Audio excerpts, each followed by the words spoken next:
Hi there, I'm Teresa Tysinger, and I'm going to read a short excerpt to you today from my new novel, Say It's for Good. This is the fourth and final book in my Laurel Cove Romance series, but each book can be read as standalone, so you certainly don't need to have read the others first to pick this one up.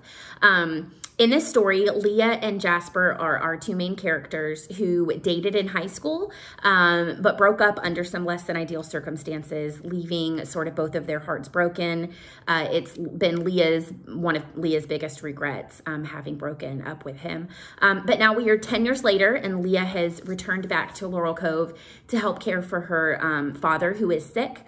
And sort of with the worry of him being sick and leaving her alone if something were to happen to him, he's really been pushing his daughter to find someone to share her life with, even trying to set her up on dates with guys and stuff like that. But she sort of has this fear of her own of losing him and being left alone. And so driven by her fear, she sort of makes a sort of rash decision in the moment.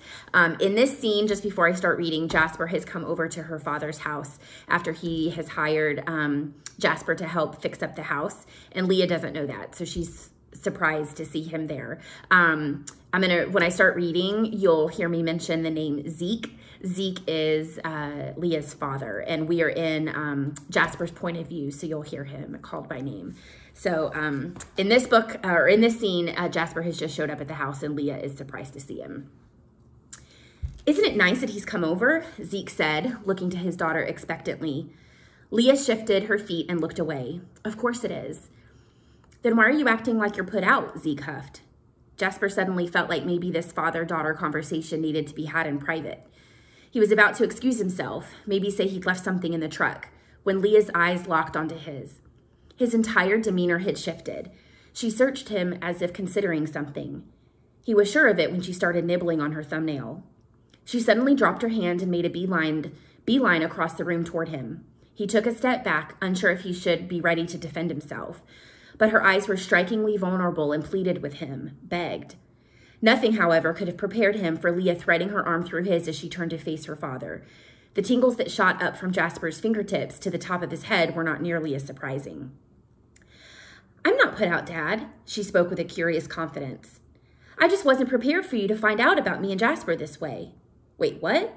Jasper felt the air leave his lungs as though he'd fallen flat on his back from a second-story window. He stepped to the side to escape her grip, but she clung tighter. Again, Leah looked and pleaded. The desperation Jasper read in her eyes simultaneously froze his feet and melted his insides. The clap of Zeke's hands pulled Jasper's gaze away from hers. "I don't believe it. You said you started to date someone, but my gracious, Jasper isn't just someone. This is just wonderful." "I knew you'd be happy, Dad."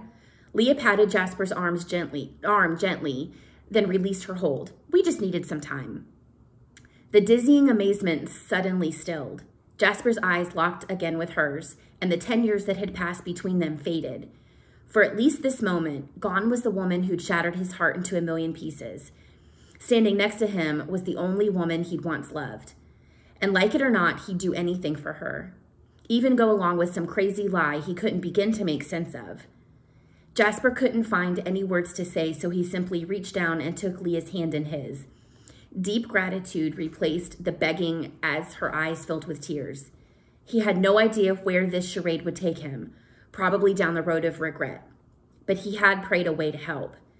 Maybe against all common sense, this was somehow part of the answer to his prayer. Hope you enjoyed that. And Say It's for Good is out February 22nd, so you can pick this up. Thanks so much.